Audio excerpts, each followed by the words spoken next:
Hans in Luck by the Brothers Grimm. Some men are born to luck. All they do, or try to do, comes right. All that falls to them is so much gain. All their geese are swans, all their cards are trumps. Toss them which way you will. They will always, like poor puss, alight upon their legs and only move on so much the faster. The world may, very likely, not always think of them as they think of themselves, but what care for they for the world? What can it know about the matter? One of these lucky beings was neighbor Hans. 7 long years he had worked hard for his master, and at last he said, "Master, my time is up. I must go home and see my poor mother once more. So pray you, pay me my wages and let me go." And the master said, "You have been a faithful and good servant, Hans, so your pay shall be handsome." Then he gave him a lump of silver as big as his head. Hans took out his pocket handkerchief, put the piece of silver into it, threw it over his shoulder, and jogged off the road homewards. As he went lazily on, dragging one foot after another, a man came in sight, trotting gaily along a capital horse. "Ah," said Hans aloud, "what a fine thing it is to ride on horseback. There he sits as easy and happy as if he was at home in the chair by his fireside. He trips against no stones, saves shoe leather, and gets on as hardly as he knows how." Hans did not speak so softly, so the horseman heard it all and said, "Well, friend, why do you go on foot then?" "Ah," said he, "I have this load to carry.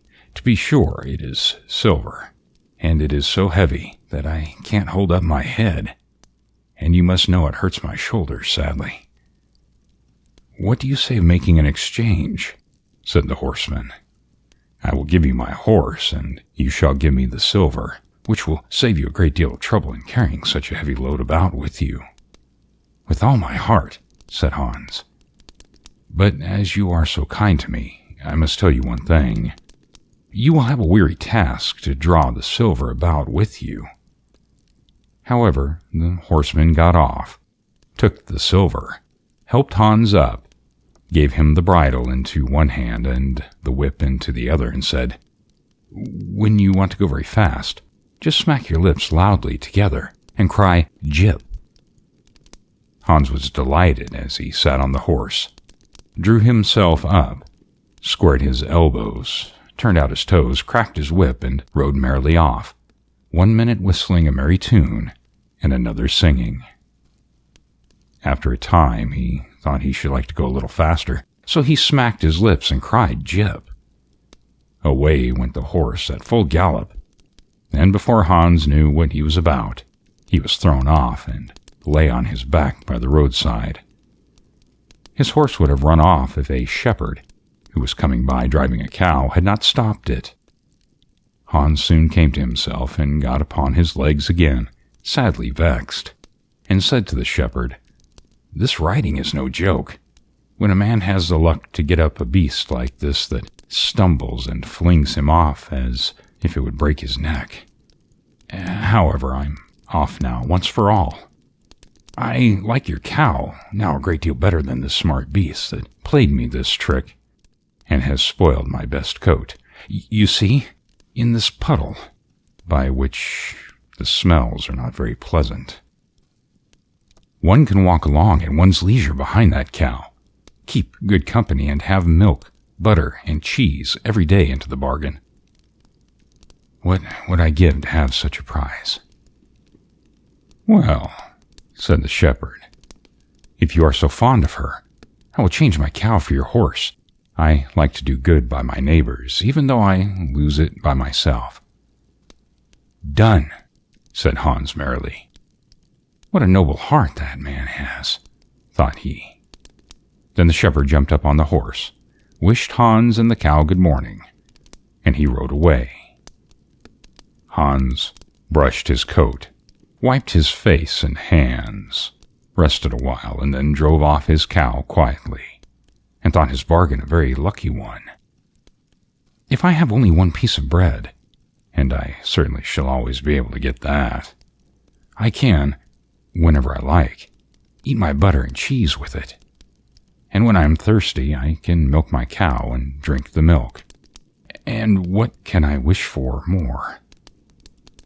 When he came to an inn, he halted, ate up all his bread, and gave away his last penny for a glass of beer.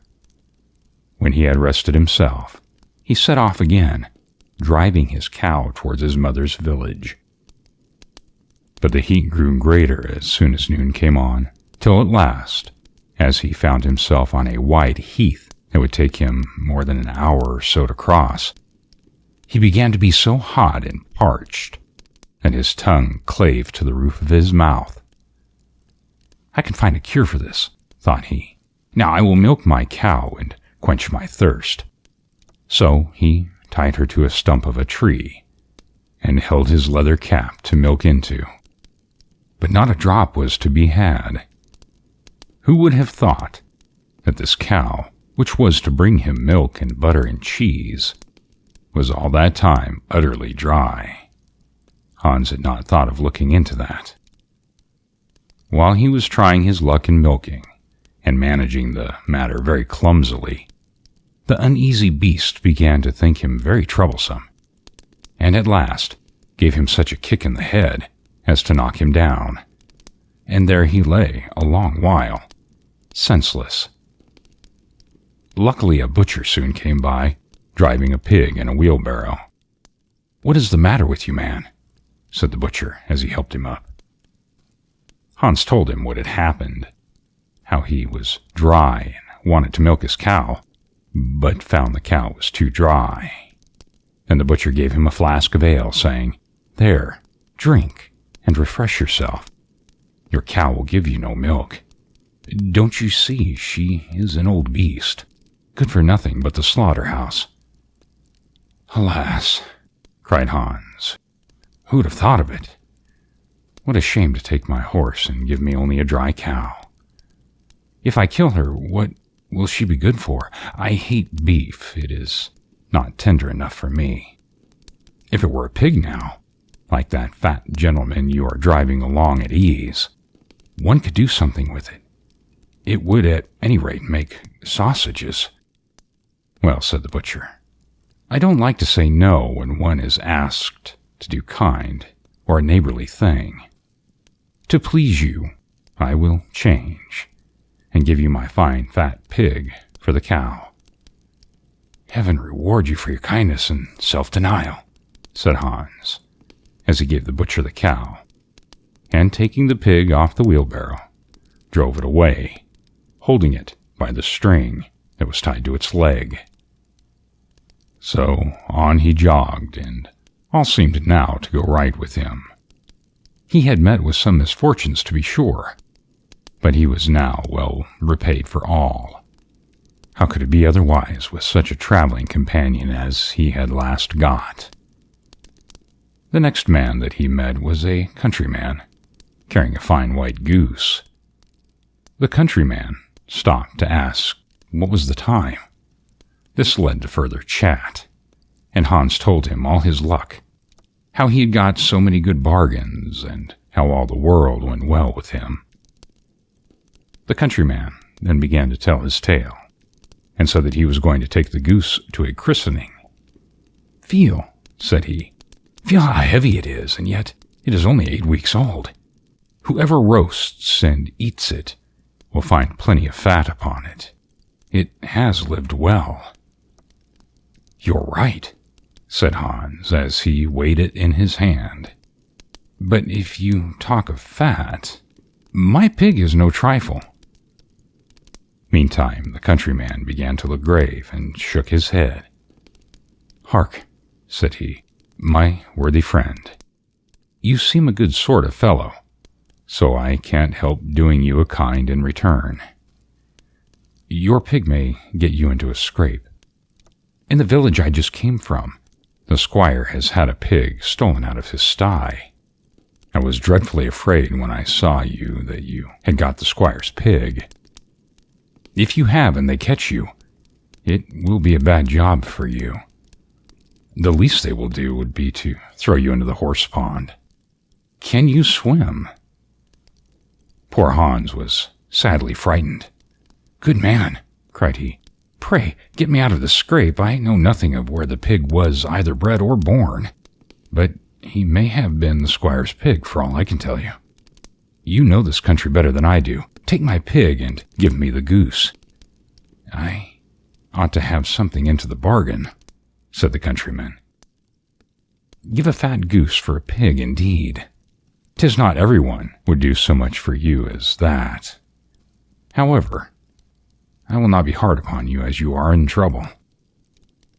Then he took the string in his hand and drove off the pig by a side path, while Hans went on the way homewards, free from care. After all, thought he, that chap is pretty well taken in. I don't care whose pig it is, but wherever it came from, it has been a very good friend to me. I have much the best of the bargain, for there will be a capital roast, and the fat will find me in goose grease for 6 months, and then there are all the beautiful white feathers. I will put them into my pillow, and then I am sure I will sleep soundly without rocking. How happy my mother will be. Talk of a pig, indeed. Give me a fine fat goose." As he came to the next village, he saw a scissor grinder with his wheel, working and singing. Hans stood looking for a while, and at last, "You must be well off, Master Grinder. You seem so happy at your work."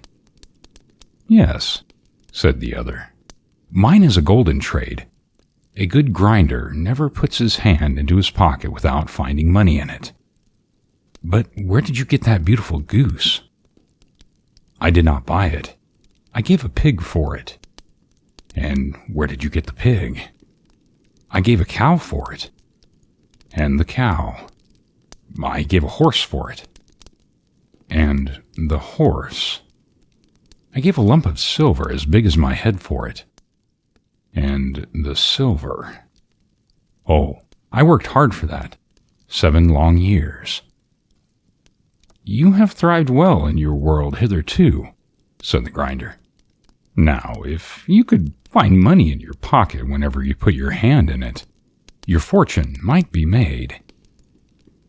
"Very true. But how is that to be managed?" "How? Why, you must turn grinder, like myself," said the other. "You only want a grindstone. The rest will come of itself. Here is one that is but little the worse for wear. I would not ask more than the value of your goose for it. Will you buy it?" "How can you ask?" said Hans. "I should be the happiest man in the world if I could have money whenever I put my hand in my pocket. What could I want more? Here's the goose." "Now," said the grinder as he gave him a common rough stone that lay by his side, "this is a most capital stone. Do but work it well enough, and you could make an old nail cut with it." Hans took the stone and went his way with a light heart.